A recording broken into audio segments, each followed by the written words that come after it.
We're planting our sunflowers here at our back garden among the sweet peas and the peonies. This is a south-facing fence, so this is one of our sunniest spots in the garden. It's also easier to support the sunflowers here because of how close it is to the fence. And of course, since we're packing all these plants here in the small garden bed, they will be fighting over whatever nutrients are in the soil. So we need to make sure that we fertilize them as often as possible. We also don't mind having shorter sunflowers since they will be used mainly for bouquets and arrangements.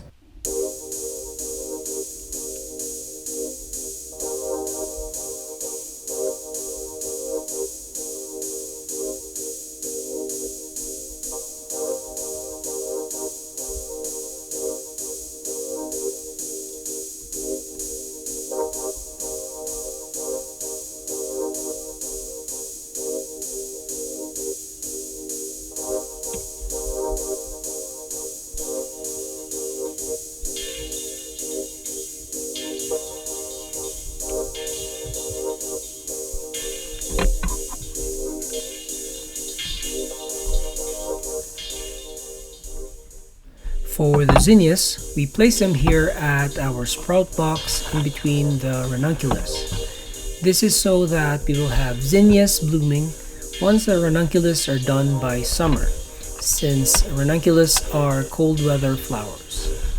That way we can maximize this raised garden bed, especially that we are farming here at our backyard, which has a limited growing space.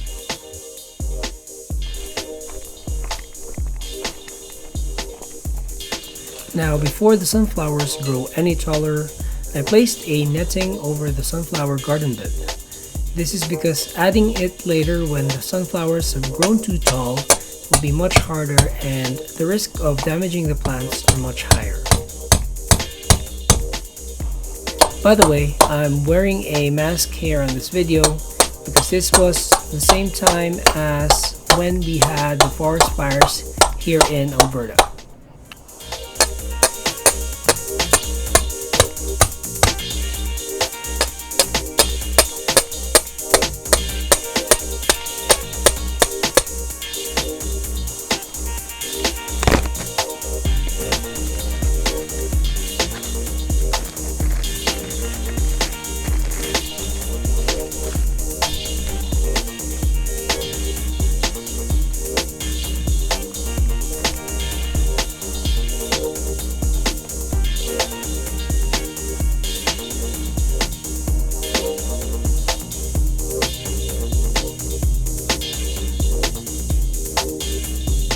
I secured the netting in place with zip ties. That way it's much quicker to do, especially that I was stepping on the garden bed with just 1 foot while doing it.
So today is July 6th, and this is how the sunflowers look like.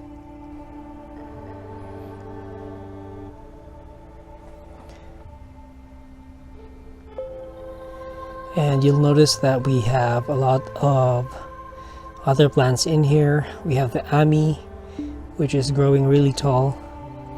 We also have our feverfew. It hasn't flowered yet. We're starting to.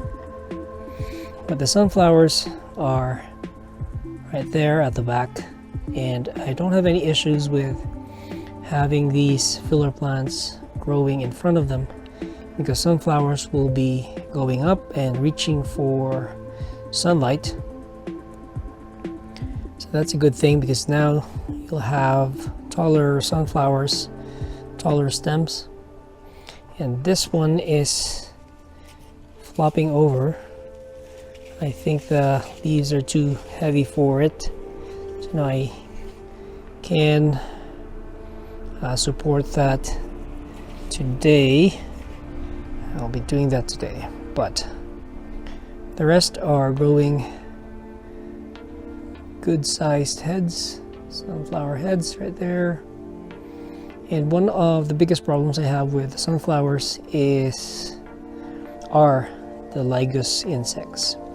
And these lygus bugs, they suck the sap out of buds, flower buds, and because of that, some flowers will have missing petals, while some just don't develop buds at all. So I'm trying to get rid of them with a portable vacuum that I bought specifically for the garden, and so far it's been helping. I also noticed an increase in, let me see if I can find them.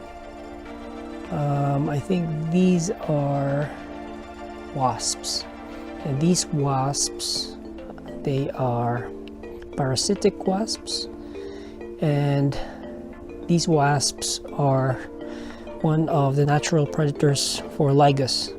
So they will inject their eggs on these lygus bugs, and their eggs would hatch inside the bugs, killing them in the process. So I know it's a bit weird, maybe a bit grotesque if you think of it, but that's just how Mother Nature works, and they will be naturally reducing the lygus bug population. So our zinnias, they are just starting to bud up and flower. Of course, because of our lygus issues, we're covering the flower buds as much as we can with these organza bags to keep the lygus away from the small flower buds.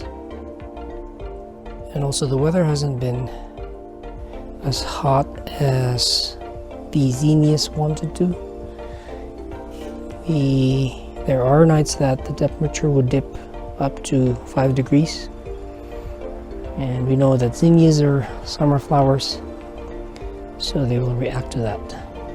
And that's it. That's our update for our sunflowers this season. Thanks so much for your time. Once again, this is Randy from our Cozy Garden. Until next video, have a good day.